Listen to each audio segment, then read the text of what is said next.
Donald Trump has opened a new trade fight with Canada, and this time, the immediate cost does not stop at the Canadian border. The United States has imposed 50% tariffs on roughly $20 billion of Canadian goods after negotiations collapsed.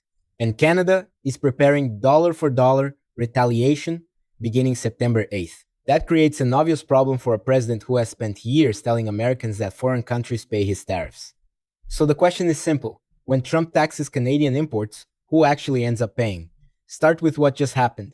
Trade negotiations between Washington and Ottawa broke down, and the new American tariffs went into effect. Canadian Prime Minister Mark Carney responded by promising equivalent retaliation against American goods. That alone does not prove the policy will fail. Tariffs can be used as leverage. Governments can use them to protect industries, punish unfair trade practices, or force another country back to the negotiating table. That's the strongest argument for what Trump is doing. But leverage has a price, and the critical question is who absorbs that price while the government waits for the leverage to work. A tariff is collected when an imported product enters the United States. The American importer pays it. That company can absorb some of the expense, pressure suppliers to lower prices, reorganize its supply chain, or pass some of the costs forward. In the real economy, those effects can be distributed in complicated ways. But that is very different from the political image Trump has repeatedly promoted. A foreign country simply handing America money. And what's striking is that this distinction is now appearing inside conservative media itself.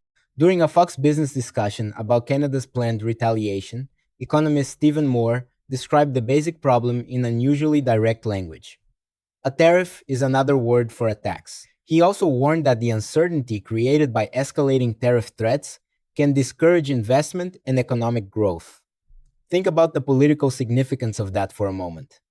This isn't a Democratic campaign advertisement explaining tariffs. It isn't some obscure progressive economist trying to attack Trump. This argument is being aired in a media environment where Trump would normally expect a sympathetic audience. And there's another problem buried inside the Canada dispute. The United States and Canada do not operate like two completely separate economic islands. Their manufacturing systems are deeply interconnected.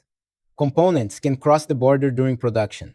American factories rely on Canadian inputs. Canadian companies rely on American customers. Energy, metals, agriculture, and especially automobiles exist inside supply chains that were built around relatively predictable cross-border trade. That means a tariff designed to hurt a Canadian producer can also raise costs for an American company using Canadian material. Now, take that mechanism and apply it to automobiles. Trump is threatening 50% tariffs on Canadian-made cars, trucks, and auto parts beginning January 1st. Imagine an American manufacturer assembling a vehicle in the United States but sourcing certain components from Canada. If those imported components suddenly become dramatically more expensive, the manufacturer has several choices, and none is magical.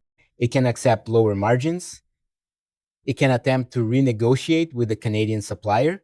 It can spend money and time finding another supplier, or it can increase the price of the finished vehicle. This is why the phrase Canada pays can obscure more than it explains. Even when a tariff successfully pressures a foreign company, the economic burden can be shared among foreign producers, American importers, American businesses, and American consumers. And Trump's political problem is that voters were skeptical before this latest escalation. A Fox News poll conducted in January found 63% of registered voters disapproved of Trump's handling of tariffs, compared with 37% who approved. That's a 26-point deficit on one of the policies Trump has made central to his economic identity. So this isn't a situation where an enormously popular policy suddenly encountered bad press. The policy was already underwater. Now combine that with the broader economic environment. Americans don't experience economic policy as an argument on television. They experience it when they fill the tank, buy groceries, replace an appliance, finance a car, or look at a credit card statement. That distinction matters because a president can insist that the economy is performing brilliantly while households reach a completely different conclusion from their own bank accounts. And that is where the tariff argument becomes politically dangerous. If prices remain elevated while Washington deliberately adds new import taxes, the administration has to convince voters that the future benefit is worth the immediate disruption. Simply repeating that another country is paying becomes much harder when businesses and consumers can trace higher costs through the supply chain. There is a reasonable way someone could miss this. The tariff is imposed on a Canadian product, Canada retaliates, and politically, the entire story gets framed as America versus Canada. That framing makes the tax mechanism disappear behind the national confrontation. That's exactly the kind of political shortcut that can cost you credibility when you repeat it. Don't Get Played gives you a repeatable way to catch that before you do. The digital ebook is $9, one time. Use the first link in the description or pinned comment. Because the next piece of evidence makes Trump's gamble even more complicated. Canada is not simply threatening to complain. Carney's government says retaliatory tariffs on American products will begin September 8th. That means American exporters can become casualties of the same strategy, and retaliation changes the calculation. Suppose an American manufacturer faces more expensive Canadian inputs because of US tariffs, while another American producer loses Canadian customers because Canada retaliates. Washington may still argue that the short-term disruption produces a better agreement later. That is possible, but now the administration has to demonstrate the payoff. What specific concession is worth those costs? What does Canada eventually give the United States that Americans could not have obtained through a less disruptive negotiation? Without that answer, leverage becomes impossible to distinguish from disruption for its own sake. There is another revealing detail here. Canada's importance to the United States is not limited to consumer goods. Canadian heavy crude feeds American refineries configured to process it. The two countries' industrial relationship was built over decades precisely because geography and infrastructure made integration economically useful. You cannot instantly reconstruct that system because somebody announces a tariff. Supply chains are physical things. They're factories, pipelines, rail connections, contracts, specialized machinery, workers, ports, warehouses, capital investments that were made years ago. Political rhetoric can change overnight. Industrial geography cannot. That is the weakness in the idea that every imported Canadian component can simply be replaced with an American one tomorrow morning. In some industries, domestic production can expand over time. Tariffs can even encourage that investment under the right circumstances. But over time is doing enormous work in that sentence. Factories take time to build. Workers take time to train. New suppliers take time to qualify. And during that transition, somebody pays. So, give Trump's argument its strongest version. The administration could say that previous trade arrangements allowed Canada advantages Washington considers unacceptable. It could argue that temporary economic pain is justified if aggressive tariffs force concessions, strengthen American manufacturing, and reduce long-term dependence on foreign supply. That's a coherent argument. It also creates a measurable standard. If Americans are being asked to tolerate disruption today for greater prosperity tomorrow, then the administration should be judged by the actual concessions it obtains, the investment it creates, the manufacturing capacity it adds, and the costs households ultimately bear. Not by the size of the tariff announcement, not by how angry Canada becomes, and not by how tough the president sounds. At what point should voters judge a tariff strategy by its measurable outcome rather than the intensity of the confrontation it creates? Because Canada's response suggests the confrontation itself may be producing consequences Trump did not want. Instead of immediately capitulating, Canadian leaders have hardened their position. Ottawa is preparing retaliation. The dispute is putting additional strain on a relationship that historically involved extraordinary levels of trade, security cooperation, and economic integration. And once retaliation begins, the political incentives change on both sides. Canadian leaders have to show their voters they won't surrender to American pressure. Trump has to show his voters he won't retreat after escalating. Suddenly, a trade negotiation becomes a test of political strength. That makes compromise more expensive. There is a difference between using a threat to obtain a deal and using a threat that traps both governments into escalating, because neither wants to appear weak. That distinction may determine whether this becomes a temporary confrontation or a much larger economic conflict. Now, look at Trump's political position while he's taking that risk. A. Reuters Ipsos poll released August 24 puts Trump's overall job approval at 33%, matching the lowest level Reuters Ipsos has recorded for him across his presidencies. The broader political environment is being shaped by economic pressure and the war with Iran. That does not mean tariffs alone produce his approval rating. They didn't. It does mean Trump is escalating an already unpopular economic policy at a moment when he has very little political cushion. And history gives Republicans a reason to pay attention to that. Midterm elections punish governing parties when voters believe their economic circumstances are deteriorating.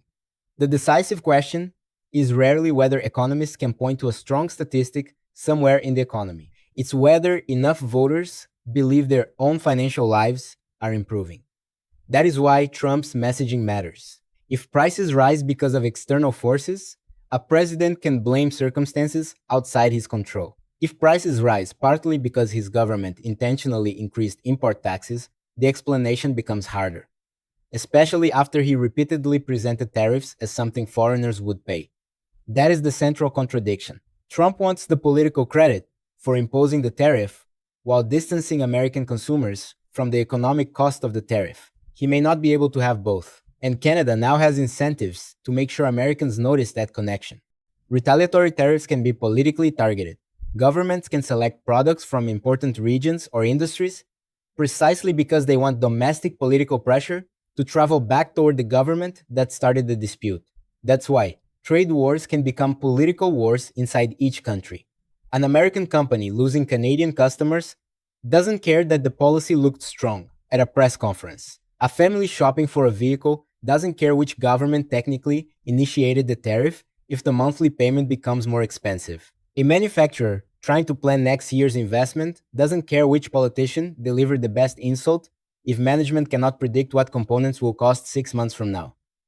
Uncertainty itself has a cost, and that may be one of the most overlooked consequences here. Businesses invest when they can make reasonable assumptions about future conditions.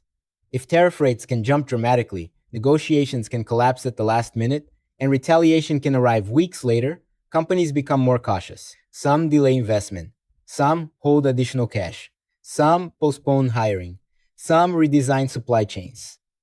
Those decisions don't create a dramatic headline individually, but collectively, they matter. So what does the evidence establish right now? The United States has imposed 50% tariffs on roughly $20 billion of Canadian imports after negotiations failed.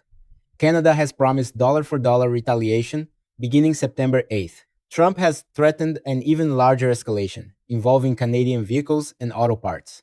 American and Canadian industries remain deeply interconnected, meaning the economic burden cannot be cleanly confined to one side of the border. And the political environment is already hostile to Trump's tariff strategy. What remains unknown is just as important. We don't yet know the ultimate size of Canada's economic retaliation. We don't know whether renewed negotiations will prevent the January escalation. We don't know how much of the tariff burden individual companies will absorb rather than pass forward. And we don't know whether Trump will eventually extract concessions substantial enough to defend the economic disruption. Those are outcomes, not slogans. They have to be measured, but responsibility for the initial American escalation is not mysterious. This is an administration policy. Trump has championed tariffs personally, defended them publicly, and made them a defining part of his economic program. That means he owns the upside if the strategy succeeds. He also owns the consequences if it doesn't. And that's the standard worth applying regardless of party. If a Democratic president imposed enormous import taxes, promised Americans another country would bear the burden, triggered retaliation from one of America's largest trading partners, and then asked voters to ignore rising costs, Republicans would demand measurable evidence that the strategy was working. They would be right to demand it. The same standard applies here. The Canada dispute is therefore bigger than a fight over $20 billion of imports. It is a test of whether political rhetoric about tariffs survives contact with the actual mechanics of trade. Trump says, tariffs make America stronger. Canada is preparing to retaliate. American businesses sit between those two governments. And American consumers may eventually receive part of the bill. That doesn't prove every tariff is bad.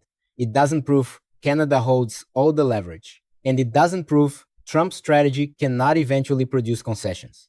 It proves something narrower and much more important. Tariffs are not free pressure. They create costs. Those costs move through supply chains. Retaliation creates additional costs, and the success of the strategy has to be judged against whatever America ultimately receives in return. That is the evidence based answer to the contradiction we started with. The tariff may be imposed on Canada, but the economic consequences do not stop there. And another poll: accusation, economic statistic, or official explanation will soon ask you to separate the political framing from what the evidence actually proves. Don't Get Played is a digital method for becoming harder to manipulate and better able to defend your political convictions with evidence. It's $9, one time. Use the first link in the description or pinned comment, because reacting to politics is easy. Reaching a conclusion you can actually defend is the harder standard.